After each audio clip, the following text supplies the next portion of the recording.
welcome to Auckland War Memorial Museum and welcome to today's expert session. It's really fantastic to see such a good turnout. Thank you for being with us today. And I'd like to make a special welcome, of course, to you all here at Auckland Museum and also to our online audience as well. We are live streaming today's expert session, which is very exciting to the world. So a very warm welcome to our online audience as well. Just out of interest, how many of you have been to our exhibition downstairs, Moana My Ocean? That's quite a number of you, fantastic. For those who haven't had the chance, please use this afternoon as your opportunity to pop down and check it out. It was 2 years in the making, and members of Auckland Museum worked with external experts, for example Keith, and it was a really fantastic team effort to put the exhibition together. So we wanted to ensure that we could showcase some of the experts that we worked with on the exhibition through the expert session series. So a little bit of info about Keith. I know Keith has a huge following, so there'll be a number of you in the audience who know Keith well. So for Keith, he's full-time manager at the Miranda Shorebird Centre on the Firth of Thames. As a fledgling curiosity in birds, very quickly led to a strong interest in ornithology. As a result, he became born again as a bird watcher. He has since hosted thousands of people at the centre and given hundreds of talks on the subject of shorebird migration. He has fostered an intense knowledge of the shorebird migration flyway and visited key sites in Australia, Alaska, China and Korea, all the while having had a front seat as the Godwit story unfolded. Keith will be sharing with us today information about shorebirds and why some take their epic migration flights. Each year, bar-tailed godwits migrate via the Yellow Sea to breeding grounds in Alaska before returning to New Zealand, a round trip of at least 30,000 kilometres. They, along with other species of shorebirds that breed on the Arctic tundra, take advantage of the rich feeding grounds available on the Firth of Thames and other harbours and estuaries. But why do they come so far? And if there is plenty of food available here, why do they always return to the Arctic? Today's session is very informal, so please do get involved. Keith has got a really fantastic slideshow he'll be going through, but really this is your opportunity to meet an expert and to get involved and to ask questions as well. Please just do wait for me to come around with my microphone just to ensure that we can all hear and benefit from your questions, and also for our online audience as well. So please do get involved and please do think of questions you would like to ask. Of course, we are here at Auckland Museum, we're all about connecting our collections with our audiences. So we have a number of Godwit specimens from behind the scenes, specially out for you guys to see here today. So you will get an opportunity to see these at the end as well and learn more about this amazing species of bird. But without further ado, if we can please give Keith Woodley a very warm welcome.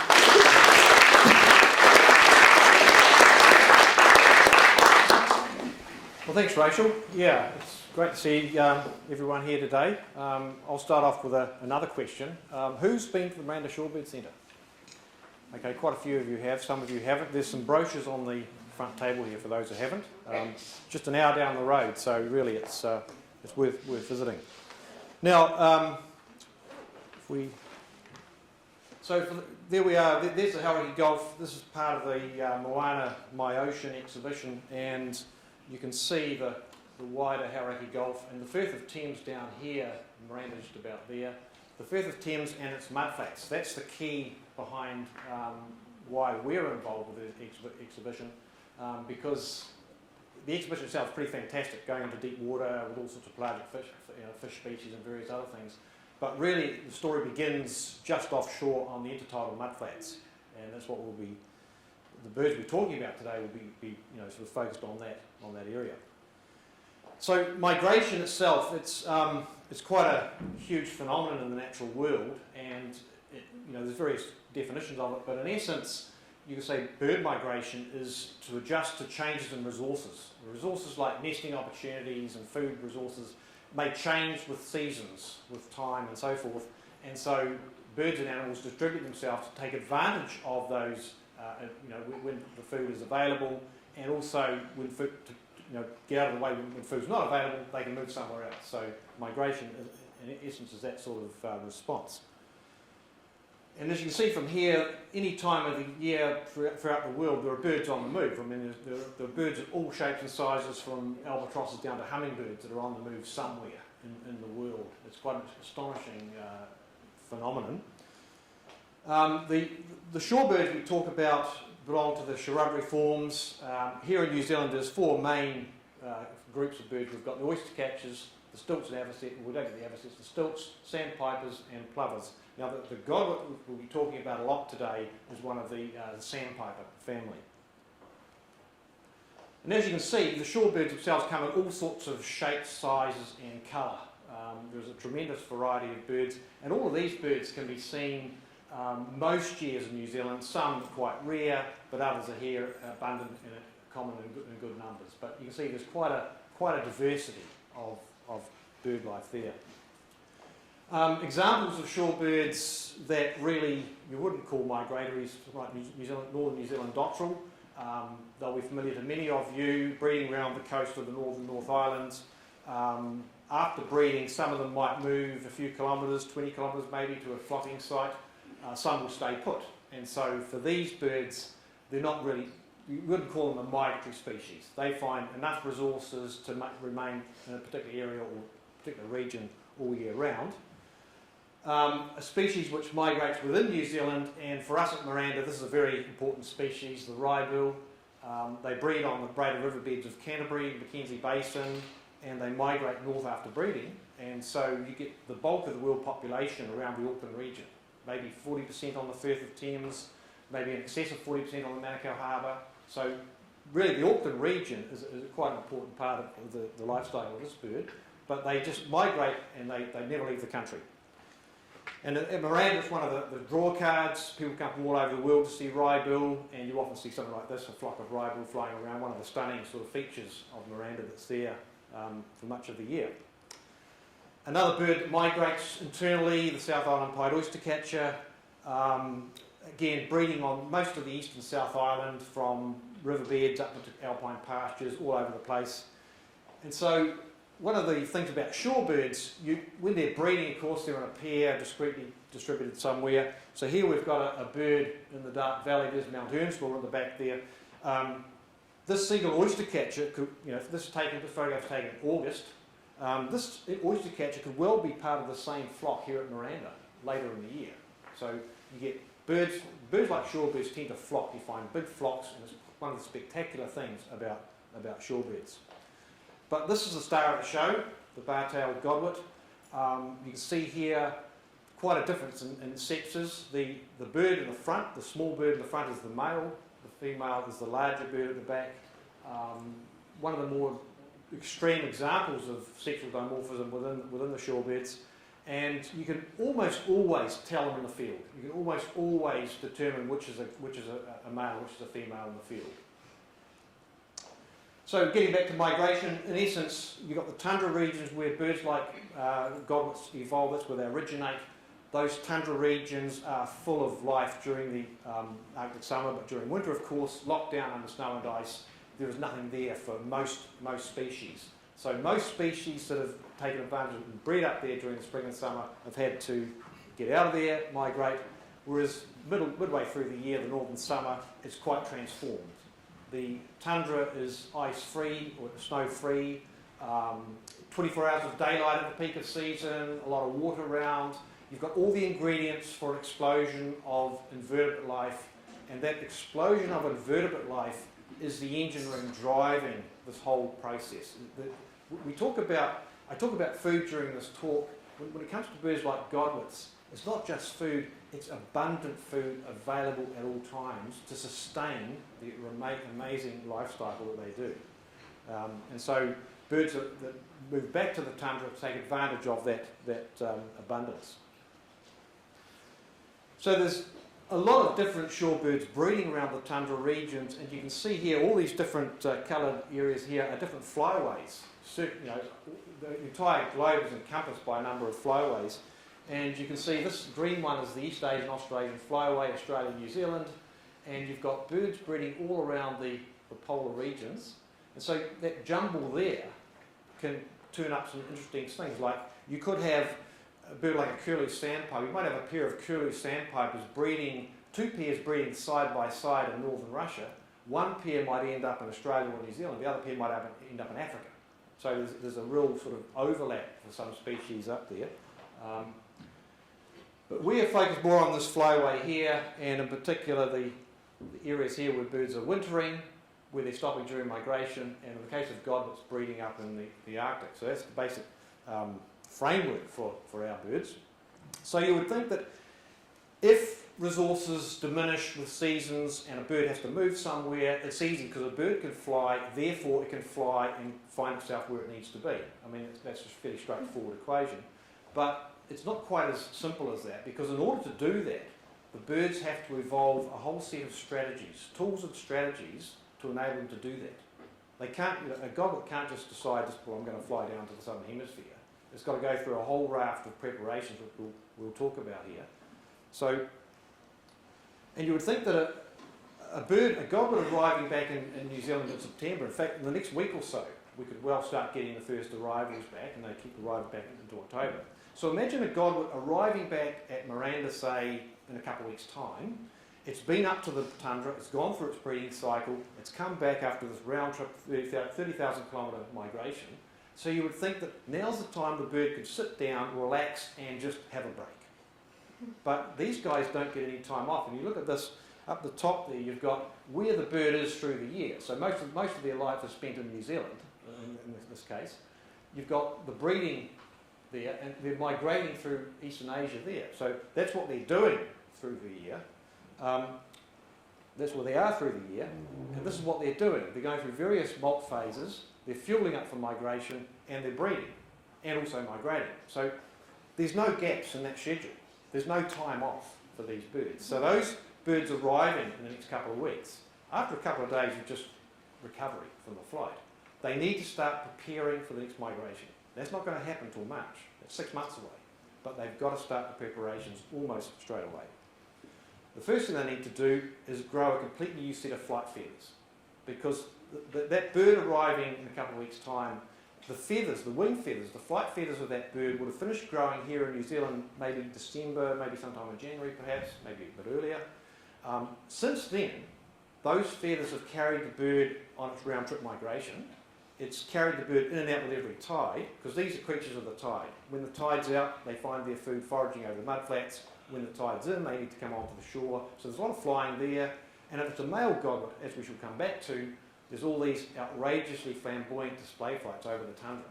So by the time the bird gets back here, those wing feathers are quite worn and frayed. They need to be replaced, and so they grow a completely new set of flight feathers. It takes maybe up to 100 days, maybe a bit more to do that, but also it takes energy to grow those new feathers. So all the food in the mudflats of places like Miranda, the Firth of Thames, the Manukau Harbour, the Kaipara, Invercargill, Christchurch, anywhere where there's an estuary around New Zealand with decent mudflats, you've generally got a few godwits. So that's the first stage. The second stage of preparation is birds molt into what we call their breeding plumage or nuptial plumage. Now here's a series of godwit photos of male godwits changing into their breeding plumage. So up here we've got a bird, they look like this most of the time they're here. By the time some of them leave, they're like that, other birds leave like that, so there's variation. But you see there's quite a transformation goes on. This generally starts happening from January onwards, and by the time the birds leave in March, most of them have got most of their plumage. They may put a bit more on later on, but most of them are ready to go before they leave. The third and most important phase is actually preparing, fueling up for that migration. And these birds, particularly godwits, with their favourite food source of polychaete worms in the mudflats, probably 78% of their diet is that, but they'll take anything else they can find. But fueling up is the important thing before that migration. Examples of some of the godwit foods you might find in the mudflat, as I say, they're specialised in these marine worms in particular, but they'll take anything else that they can find. Various shots, and you see some pretty substantial prey, not just here but elsewhere in the flyway. There's some pretty substantial worms that these birds are finding. So before they go, though, these changes, this weight gain is such an important part of the whole migration story. So just how fat do these birds get? This is a bird taken at Foxford Beacon Mark. Now this this bird probably departed on migration within days, if not the same day this photograph was taken. This bird is good to go. It is very, very fit. That's exactly the same bird in September the same year back at Foxton Beach. In the meantime, it's done its migration, and you can see there's quite a transformation. That's that chesty almost concave down here. So that's, in essence, you could say that there's the essence of that migration preparation there, the same bird. Now, that's one thing. Getting super fat is one thing. But as the bird gets fat, in order to store all that food, to process all that food, it needs a big digestive system. So during its preparations, its digestive system is expanded to full capacity so it can store, process all that food and store the nutrients and fat. But then, as the bird's getting fatter, it needs fatter leg muscles, otherwise it's going to fall over. So the leg muscles need to develop to keep the bird going. And of course, when the departure time comes, the bird's got to be able to get all that weight into the air, so its flight muscles develop quite significantly as well. Now, in order to do all that sort of stuff, there's all sorts of biochemical and physiological changes that happen within the bird. For instance, it's mainly fat that these birds are storing as their fuel. The fat molecules need to be transported to the working tissue, to those flight muscles. And so they change the composition of their bloodstream. They develop more red blood cells so that the thicker blood can carry the fat molecules to the working tissue. So these are the kind of changes that occur within the body of the bird prior to migration. But it doesn't just happen once in their annual cycle. They do it before they leave New Zealand. They do it before they leave the stopover in East Asia, in China in particular. And they do it before they leave the breeding grounds. So 3 times in 12 months, these birds are going through these amazing changes within their bodies. And then, when it's time to go, sometime first, second week of March onwards, they start heading out, as this departure shows here. So, godwits in particular, bar-tailed godwits they've been part of our culture for a long time. They're the most numerous of the tundra birds that come here. We'll probably get about 90,000, we think, at the moment. The numbers are declining, but probably about 90,000. For a long time, they've been part of our culture. For Maori, they were a bird of mystery, because these birds were arriving in September, October. They were here right through the time when all our native birds were busy breeding, and then they leave again in March, showing no signs of having done anything. So what gives? So the expression, who has seen the nest of kuaka? One of those mysteries. These birds leave without having nested. Who remembers this? This will date some members of the audience.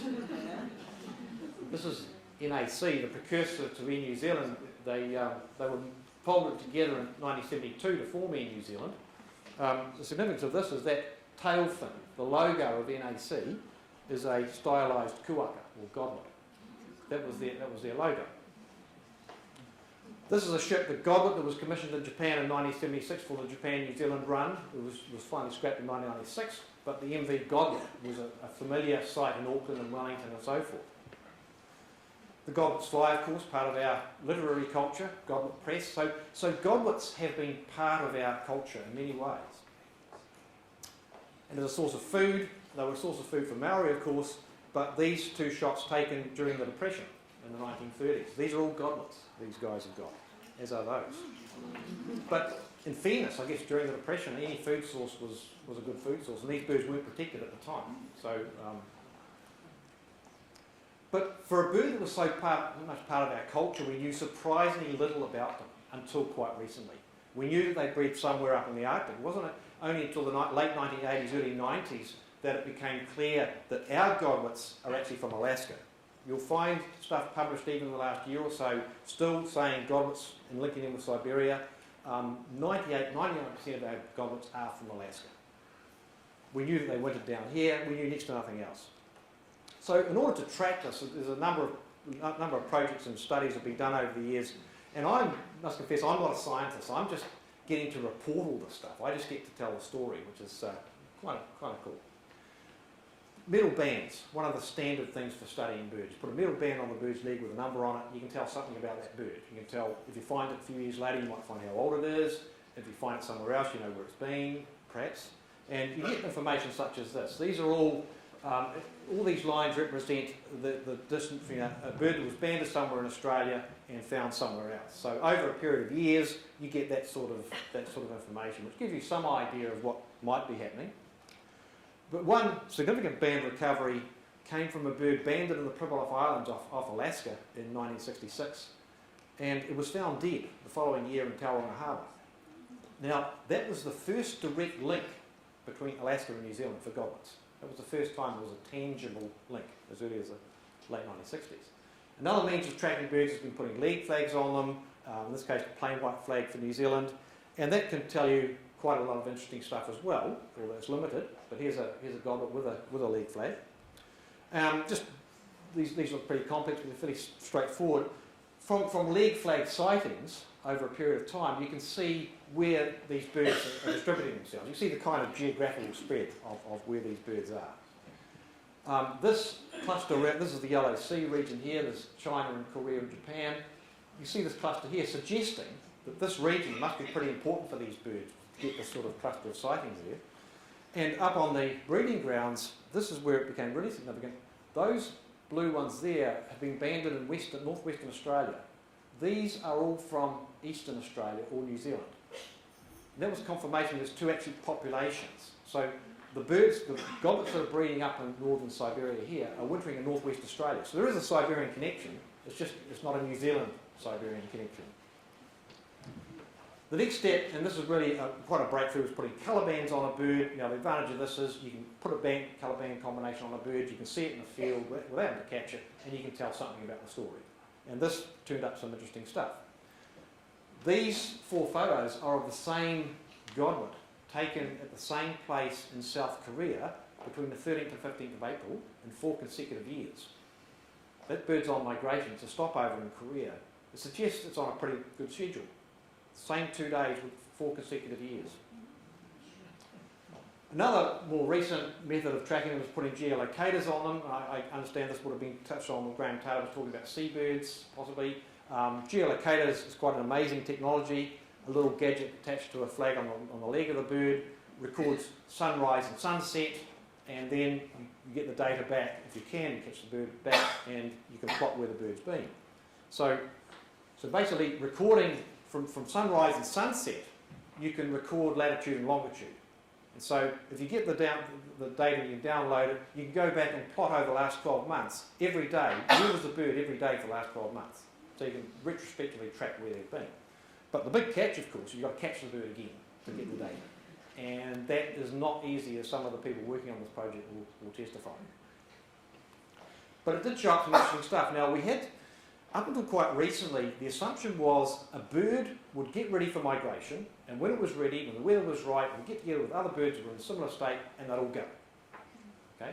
Well, we now know that birds leave on their own schedule. There are godwits that leave New Zealand in early March, there are birds that leave mid-March, and there are birds that leave late March. Now, those birds always leave in that time period, individual birds. And it turns out that the birds leaving earliest are the ones that are breeding in southern Alaska. The birds leaving latest are the ones breeding in northern Alaska, which really doesn't make sense when you first think about it. The bird that's leaving weeks later from New Zealand is going 1,000 kilometres further north to breed. Why is that?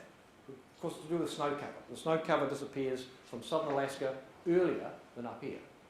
So that told us, so geolocators have helped to unravel quite a bit about these birds. There was one bonus. When the researchers were going through the data, there was a bonus. Now, if you're recording sunrise and sunset, and you get up to the high Arctic where you've got 24 hours of daylight during the peak of the season, you're not going to get much in the way of difference in the data. So they're going through this, and then suddenly they come across these periods of darkness, followed by a period of daylight, followed by a period of darkness. What's going on there? Of course, you remember the geolocator is attached to a flag on the bird's upper leg. If a bird is incubating on a nest, that is not seeing any daylight. And so they found they can actually tell incubation times and nest changeovers from 30,000 kilometres away, a year later. So it's quite astonishing technology. So we started to put it all together. There was some people have been sort of speculating for some time. These birds are getting really fat. What are they doing after they leave New Zealand? And this guy called Bob Gould, was working for the US Geological Survey in Anchorage, and he started thinking, well, why are these birds getting so fat before they leave Alaska? And he started sort of looking into evidence, and him and others put out a paper in 2005 suggesting that these birds may be leaving Alaska and arriving in New Zealand in one direct flight. Now, the case was largely almost always circumstantial. Okay, but we go briefly through some of the evidence for that. First of all, physiological. A lot of studies have been done on migratory birds in terms of how much fat they've got, how much energy it takes to fly a certain distance, trying to calculate the range of the bird, that sort of thing. And so, if you know how heavy a bird is at the start of a migration, and you know how heavy it might be at the end of a migration flight, you see it's got starting off with 200 grams of fat, ending with 0 grams of fat. That suggests a lot of fuel was being used, and maybe making a prediction. So it was theoretically predicted that these birds might be capable of doing these long flights. Breeding condition, we know that birds need to arrive on the breeding grounds in good shape for breeding. They may not necessarily need to be in such good shape when they arrive back after breeding. So those birds arriving here in New Zealand the next couple of weeks can afford to, they are pretty in poor shape when they get here. They're skinny, they're emaciated, they're exhausted, and all they've got to worry about after they arrive is starting their molt and just starting the preparations again. Okay, so there was that. Historical records, well, with all the records through the Pacific, looking at where goblets have been recorded historically and where they haven't been recorded, and there seemed to be a distinct pattern down here suggesting a further bit of evidence. Weather data, we know that birds will try and depart for certain weather conditions if they can. It's certainly the case in Alaska. It was found that there's a regular series of weather patterns moving across the North Pacific at certain times of the year, August and September, and if you know the weather at the departure point here in southern Alaska, you maybe predict when you might get departures. And the way it works, here's the system, it's moved across, this is the departure point here, Cape Avanoff and places around there. The system's moved across there, there's tailwinds, northerly winds, so the bird has got a tailwind and it sets out now. So off they go. They get quite a good, these systems might last for 1,000, 2,000 kilometres, which is quite a good start on your migration if you can manage that. So there's the wind patterns there. However, if the system is still approaching the stopover point, the winds are from the south, southerly winds, headwinds, no point going anywhere, so the bird will stay put. So we've now got to the stage where if the weather conditions over this place in Alaska are known, we can start predicting. We're going to get birds in New Zealand within, say, a week, 8-9 days. Banding data, getting back to colour bands, they showed quite an interesting thing. Here was a colour banded bird from October 2004 in Miranda. It was seen departing on the 17th of March 2005 at 5:36 p.m. The flock had been under observation when the flock departed on migration. This bird was known to be in that flock. That was it doesn't get more precise than that when you're getting a departure. The bird turned up in southern Japan a couple of weeks later, and the time lapse suggested the bird probably didn't stop between here and Japan. It was most likely it didn't stop. Even more remarkable, this bird banded in Miranda in March 2004 was seen at Yalu Jungle Reserve in northern China up near the North Korean border in late April. The end of August, it was on a mudflat on the coast of Alaska. 8th of October back at Miranda. So there's a bird that's been tracked halfway around the Pacific in just a few months. If you think about the odds of having 3 people in these 3 far-flung locations to get this record, I suggest the odds of winning lotto are probably greater. Finally, the presence in New Zealand there's 4 species of godwits. The Hudsonian godwit occurs in New Zealand surprisingly frequently. One or 2 birds every other year we might have in this country. It breeds across northern Canada and Alaska, and it winters in southern South America. There's very few, if any, records from Eastern Australia. There's a couple of records from East Asia that we know about, but there's regular sightings in New Zealand, so what gives? The bird should be in South America. My theory is that it's to do with airline schedules. Now, a Hudsonian godwit might find itself with a bunch of bar-tailed godwits on a departure point in Alaska. Instead of boarding a flight with Hudsonian Airlines bound for Patagonia, it ends up on Bar-tailed Airways and lands at Auckland. That seems to be what happened. These birds may be coming, and almost certainly are coming accompanied by bar-tailed godwits. And finally, the whole thing was sort of unlocked finally with satellite telemetry. And this is quite an amazing technology where a satellite transmitter is inserted inside the bird and programmed to be received by satellites. That's basically how it works. It started out, this is one of my favourite stories, this is a spectacled eider. It's one of the sea ducks that breeds in Alaska. It was a population in steep decline. It was quite endangered. No one knew much about it. In 1994, they started to put transmitters in these birds to try and find out more about it. For instance, where do these birds go when they leave the breeding grounds? No one had seen them. No one knew where they were. So they put these transmitters in, and unfortunately most of the transmitters failed. They expired very quickly. But in early 1995, a long expired transmitter for some reason came on, put out a couple of signals, enough to be picked up, aroused the curiosity of the biologists who were working on this project. So they went out in a plane to try and find where the signal was coming from. The problem was the signal was coming from the middle of the sea ice in the Bering Sea. What's a spectacled eider doing out there? There are all sorts of theories. So they put a plane up and they found almost all the world's population of spectacled eiders huddled around a gap in the ice in the middle of the Bering Sea. So that's where they are, solved through this wonderful satellite telemetry.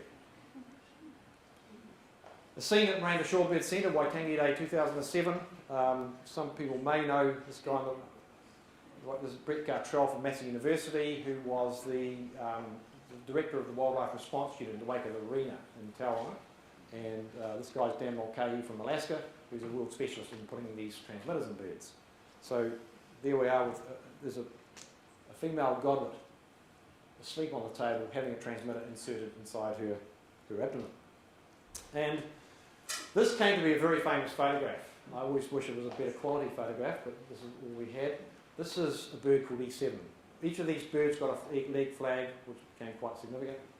Who's heard of E7? Yeah, not many of you have heard of E7. If this talk was being given in 2007 or 2008, a lot more would have probably known, because this was a global media star, this bird. But we all know that fame is a very fleeting thing. Anyway, E7 took off from the mouth of Piako River on the Firth of Thames, 17th of March 2007, and didn't land until she arrived at Yalujiang in China. That's 10,215 kilometres in just over 7 days. By the time she got there, she was used up all that fat, and so she was ready to refuel. But when she got to Yalujiang, she joined some of her mates. These are almost all bar-tailed godwits. Now this site in northern China, near the North Korean border, is the single most important site in the entire flyway for our bar-tailed godwits on migration. We estimate maybe 70–80% of our birds may be stopping at this one site. There it is there, up there in the northern Yellow Sea there. So why are sites like Yalujiang so important? Well, basically, they're a gas station. These birds are stopping to refuel. The Yellow Sea is the linchpin of the migration system for not just godwits, but most other water birds, shorebirds that are migrating in our flyway. The bulk of them are using the Yellow Sea region to refuel on their migration. So what is it about the Yellow Sea? There is or was approximately 20,000 square kilometres of mudflats. No longer, because the mudflats are being destroyed at a colossal rate.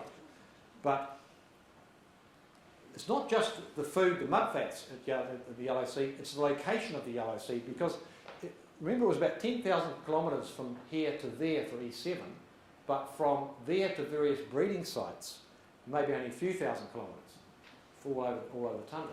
What that means is the birds can arrive on the breeding grounds with reserves of fuel, reserves of stores of fat, so that they can be ready to breed as soon as they can. So as soon as the opportunity presents itself, they're ready to go. Because remember, the Arctic summer is a very brief season. So these birds have got to get their timing right, they've got to be there in time to get their whole breeding process underway and completed before the end of the season. So on the 1st of May, E7 has spent 5 weeks at Yalujiang refuelling. She took off again and flew up to the YK Delta in Alaska. But this was just 7,500 kilometres. So this was just sort of a fairly, almost a stroll compared with the trip up from New Zealand. I was fortunate to spend time up there myself in 2008. This photograph was taken on Anzac Day of 2008. And this was the camp we stayed in.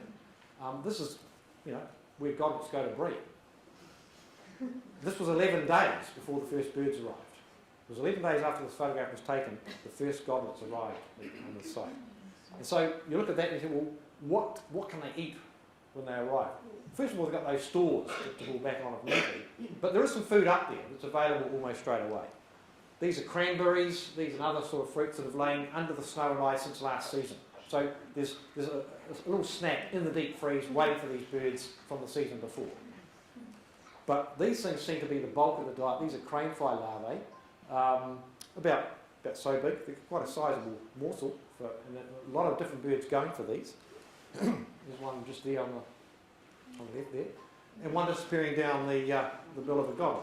So this food is available as soon as the snow starts to clear. They're probing around the edge of the vegetation where it occurs, and so there does seem to be a lot of food up there for them. Now this is the kind of tundra. This is the tundra they find once the snow's cleared. Now you may be able to see these little orangey leaves here. These are bearberries. It's the colour of these leaves that are quite significant. We'll come back to.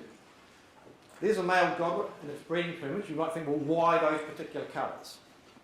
Well, there's the bearberry leaves. That's where the bird's going to nest.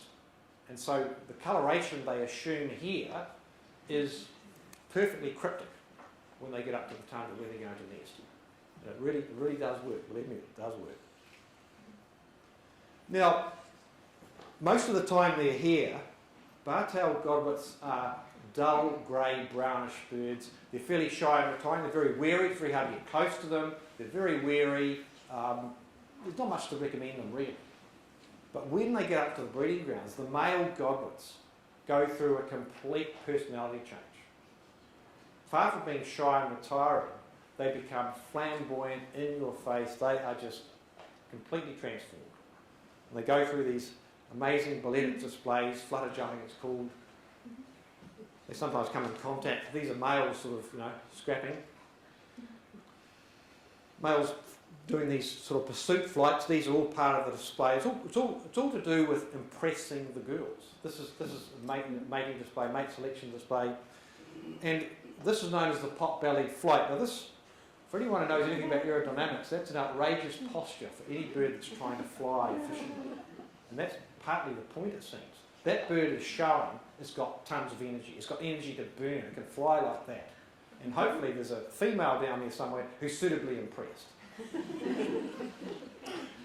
Now, this is another display that they do. They do what we call a limping flight. So a male bar-tailed godwit will be circling in a big circle, maybe 1 kilometre, maybe even 2 kilometres, high over the tundra, and it's calling constantly, and it goes on for hours. Now, if you want to know the sound of it, the best I can come up with, if you could imagine some sort of generic car alarm that goes off, and no one comes to turn it off, and it just goes on and on and on, loudly across the tundra, that's the sound of a male godwit over the tundra. Just astonishing. Then, when it comes time to nest, of course, it's anything but flamboyant. It just sits down there and completely disappears into the tundra. Now, these birds, they don't flush readily. They sit tight on the nest. This photograph is not zoomed up. This is just standing, looking down at the nest. The bird hasn't moved a feather since I've been standing there. Now, we found the nest we found there was very close to camp. Was very convenient for me. But then, 3 days after incubation started, this is the remains of the nest. There had been a full clutch. That's the nest here, a bit of damage. What had happened? That was the culprit.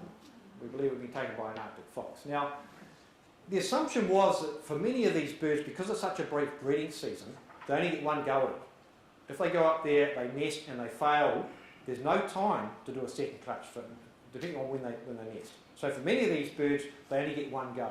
But if they nest early enough in the season, maybe they could get another go. And I was quite disappointed to see this nest so conveniently close to camp had been destroyed. But I stayed with these two birds for a while and they re-nested. So this is a clutch of godwit eggs. Now, the thing about this, I watched the same female, over an 18-day period. And in that 18-day period, this female had manufactured and laid 8 eggs. Each of those eggs is approximately 11% of her body mass. So, 8 eggs, 11% of body mass over 18 days. Now, the catch is, a lot of these shorebirds do lay big eggs, And the reason is that by the time the chicks hatch, they're fully developed. A goblet chick emerges from the egg and is walking and running straight away and starting to find its own food. Because with the exception of the oyster catchers, most of the other shorebird species don't feed the young. The young birds are precocial, they're getting their own food almost straight away. Okay? And you think about it, that's a way of fast forwarding the process. Remember, it's a very brief breeding season. If there was a long period of brooding birds, incubating and then brooding and looking after young birds, the season would be over before everything was completed. They develop very quickly. Here's a bird that you see the long legs already well developed. This bird would be maybe a week, 2 weeks old. Developing feathers very quickly. And then birds that have finished breeding, or maybe failed breeders, start heading towards the coast and ready for the preparation for the next southward departure. So there's the birds pouring out of the tundra over a period from August into September. This photograph taken on the edge of the YK Delta in Alaska is quite interesting because these birds in the foreground are all juvenile birds. Now, this photograph was taken in August.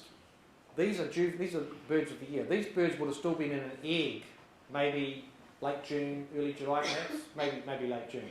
And these birds are now on the coast of Alaska getting ready for their migration south, their first migration south. And there was a bonus in this photo. There's a colour banded bird from Nelson in the same shot. So it's a pretty interesting photograph, this one. Meanwhile, E7 had been up on the breeding grounds attempting to breed, and she had made her way down to this place called Cape Avanoff, which is, as I say, is departure central for these birds, where they start getting fat as they do. And getting ready to go. Now, those tracking devices are powered by a battery, and you don't want the battery. You don't want the battery to be too big. The bird's got to carry the weight, so you want their device to be as small as possible. The batteries in these devices were expected to last at least as far as the LAC. The fact that they were still going when the birds got to Alaska was a bit of a bonus. No one's been able to really explain why, when E7 was getting ready to leave Alaska, her battery was still going. Now, if you look at this graph here, this is the voltage of her battery through the year. Coming into August, it's falling off. But by the end of August, you predict that battery is dead. But for reasons no one really knows, it was still going when she took off from Cape Avanoff and flew into the record books and into world media attention. 11,680 kilometres in just 8 days and 4 hours. And she landed back at Piako River mouth where she'd taken off from the previous March. So, just an astonishing, the longest known flight by any non-seabird. And remember, if you look at these birds, they don't have webbed feet. These birds don't have the luxury of landing on the ocean to rest. But when they're flying over ocean, they've got to make landfall, otherwise they're history. So really it's quite an astonishing. But it wasn't just a fluke. Now this is a series of birds that have also been tracked. So just finishing off though, one thing to look at is this curious story here. There was a bird that took off the same year, several weeks after E7, called E5. And even more extraordinary, the battery in that transmitter was going even longer.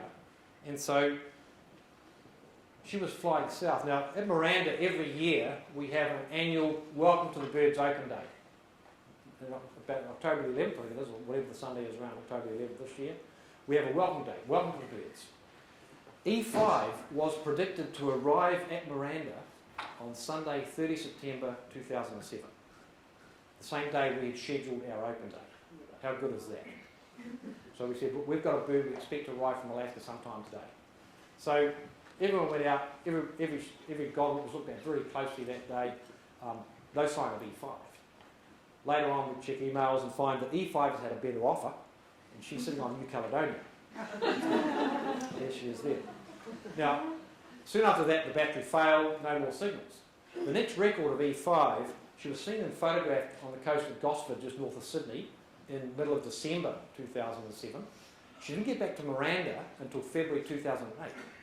By the time she got back to Miranda, she hadn't started her wing moult, which meant she wasn't going anywhere that year. So she had a gap year. She stayed with us for that year.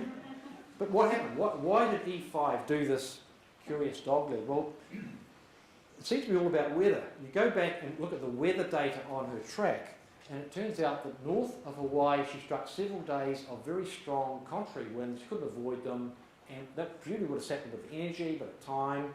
Then there was very good conditions all the way down to just north of Fiji, where she would have struck a big southeasterly stream, which would have meant headwinds for the rest of the journey. Now, headwinds at the start of the journey is okay, but you have done a long distance cycle, for instance, the last thing you want is a headwind towards the end of your journey. You know? So the assumption is the bird made a calculation perhaps and ended up sitting on New Caledonia. Which begs a few questions. Now, we never know for sure, but there's a pretty reliable assumption that did that bird know that New Caledonia was there? Well, it could be that she did, because if you go back and look at the track of the birds leaving New Zealand, they follow a corridor which basically straddles New Caledonia. And she's an adult bird, she's an only adult bird, she's done the migration at least once. Okay? And these birds can live a long time. Bar-tailed goblets can live 27, 30 years. We've got records of that. So, you know, they may well develop a map. So anyway, the other thing about this slide is this population, we'll go back, this population of birds from Siberia that are going to Australia, birds from here, pouring into the LOC. The LOC is the linchpin. Then our birds going up to Alaska. On the way back, it's just been revealed in the last couple of years, those birds are actually stopping during southbound migration. They're stopping northbound and southbound. But these birds, of course, haven't got that. So they are truly the champions. Our goblets are truly the champions. And there she is, that global media star. So now, there'll be questions, I presume. Thank you very much. Yep. Keith, and we'll Open up the floor to questions.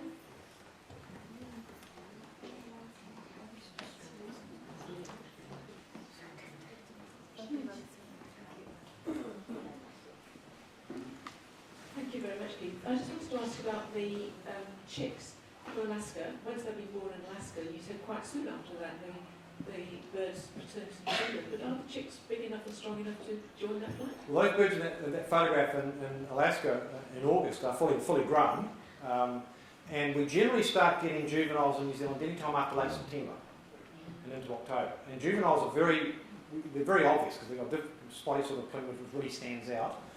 So a godwit arriving, say, on the Firth of Thames late September, that's a juvenile, a known juvenile, that bird would have hatched out of an egg sometime, perhaps in June, maybe early July, and already it's fully developed, and already it's flown the length of the Pacific in a migration. And with bar-tailed goblets, there's a fairly good assumption, although with other shorebird species we know it to be a fact, that when young birds leave the breeding grounds of some species, the parents have gone ahead.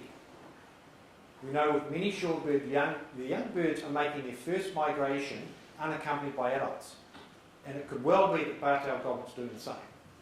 So these birds are flying their first migration for the first time, possibly without adult company, which is even more remarkable when you think about that.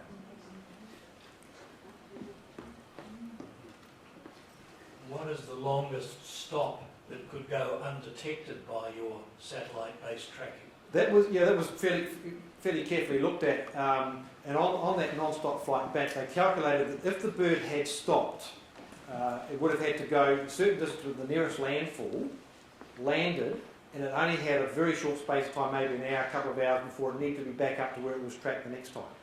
Okay, and it doesn't make sense for the bird to do that, because when the bird's up at cruising altitude, when they're on migration, it's expensive of energy to land and take off again unnecessarily. Besides which, some of those Pacific islands have got very little way of habitat. So there was a very careful sort of calculation made into these satellite tracking projects. It's a good question because, you know, who knows? There could be a cheating bird somewhere. But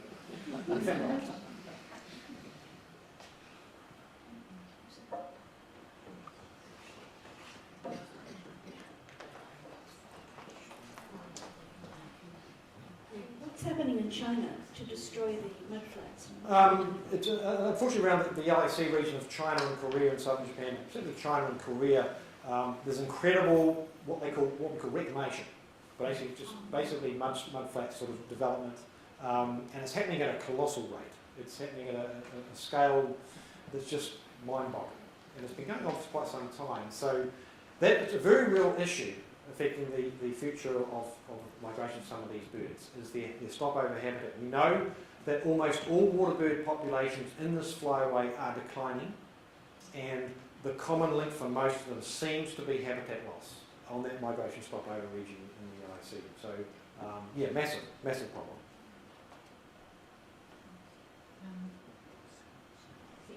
When I was thinking of Japan, you know, with the nuclear. Did that affect them? I'm not sure about these birds. The E7 took off and flew across northern Honshu, which was flying up to Alaska. She was doing that in May. That happened in March, I think, that sort of nuclear accident. But it's a good question, because who knows what impacts have been had on that region of the Pacific. I know that Te Papa was interested in getting specimens of some of our sort of sharewaters, mutton birds, other seabirds that are up in that region. So it'll be very interesting to see what comes of that, if they do get some specimens, whether they are showing any signs of radioactivity. And I was thinking also in our further Thames, you know, with all that dairying in the Waikato. Yes, unfortunately, even though it may be one of the backbones of our economy, dairying is, well, don't be started on that soapbox, but dairying, unless it's done well, is having a colossal impact on our waterways. The Firth of Thames is degraded through sedimentation and nutrients. There are major problems there. So really, we've got to do dairying a lot better. That's my own view.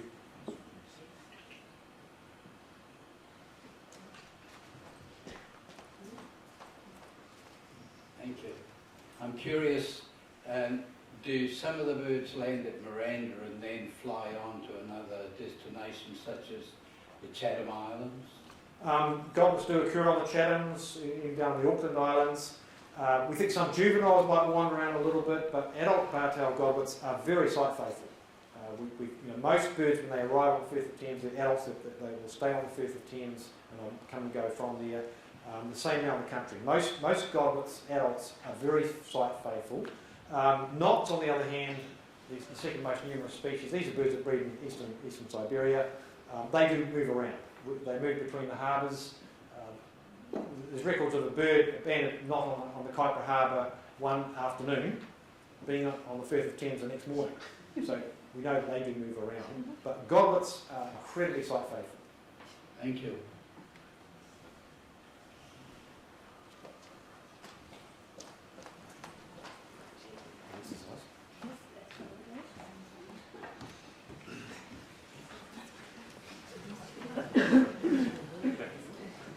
Keith, what's the theory of how these enormous migrations started? They didn't wake up in Alaska one day and decide to go to the southern hemisphere. Were they breeding closer to the equator and climate change? What's the theory there, please? This is, while I was doing the goblets book, this is something which exercised me mightily, and I sort of talked to a lot of people. Of course, it's one of the great questions. There's a number of theories. People are theorising that it may be to do with immune systems, flying through the Pacific there's less exposure to pathogens and parasites, therefore the bird can suppress its immune system, saving energy that way. It could be it evolved in conjunction with certain weather patterns that enable it to do this. Others were sort of speculating whether in fact there was, historically, tens of thousands of years ago, whether there was intertidal mudflats habitat around here, for instance, which is now beneath the sea. And if that was the case, this is only a fairly short migration. And you can theorise perhaps that as sea levels rose, birds were forced to come further and further towards here. So maybe an ark that eventually arrived in New Zealand. Maybe they found New Zealand that way. That's but it's just theorising really. It'd be great to be able to sort of find out more about this, because there must be a story behind it somewhere.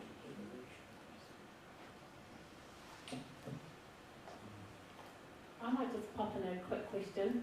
So do they, on their great migratory route, how long do they fly continuously for, and do they wait for an upcoming landmass to land, or how long can they actually fly continuously for? It seems that they know, when they take off on a migration flight, they basically seem to know where they're going. Well, the adults do. And so they will just fly as long as they need to get to to that place where we know that birds do drop out for various reasons. If it maybe hasn't put on enough weight, or maybe it strikes conditions it can't avoid, or whatever. So we know that birds do drop out of migration, and if they can make landfall, that's okay. But any birds dropping out mid-Pacific, that's just going to be the end of them. So, I would suggest that when an adult bird takes off on migration, it already knows its destination because it's been there before. We'll have one last question over this side.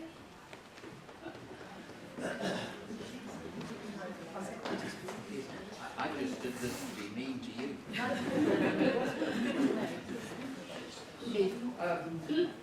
This is nuts. I mean, we live in God's zone down here. I really think you should talk to these people and say, look, why don't you give it a shot? Winter over in New Zealand, and then you don't have to do this massive, big, long haul all the way. I can't believe that these Alaskan worms have got it over an hour Firth of Thames.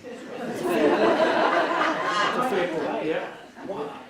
Well, there's a number of facets to that. First of all, these are birds which originate in the tundra region. That's where their history is. Okay, that's where they originate. That's where they go to breed. They're wired to go back to breed, take advantage of that food source. But it's a good question. If there's enough food in the mudflats here, why don't they stay here and take advantage of it? Well, the thing is, the bird needs to nest. Remember I talked about those chicks being fully developed and ready to find their own food the moment they hatch. That means you've got a nest right in the middle where the food is. And on the tundra during the spring and summer, it's just a mass of food and all those invertebrates around the place, okay? Take, for instance, a godwit pair wanting to breed around the shores of southern Manukau Harbour, which is our most important shorebird site, by the way. Now, if they wanted to find a territory where there was, the food was actually in the intertidal area, which is covering the tide twice a day. So there's a problem there. And if they tried to nest somewhere around, we've got Auckland built around Manukau Harbour, so we had 10,000 godwits all trying to breed around Auckland. There's property prices are not in it. So, A, they're wired to go back there, and B, the nesting opportunity, the food might be here, but combined with the nesting opportunity is not here.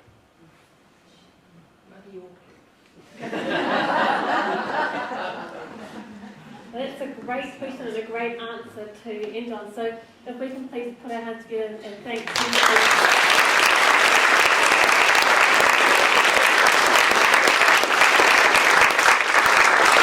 Absolutely fascinating talk. I could see everyone completely engaged and immersed in what you were saying. So thank you so much for sharing your knowledge and expertise with all of us today.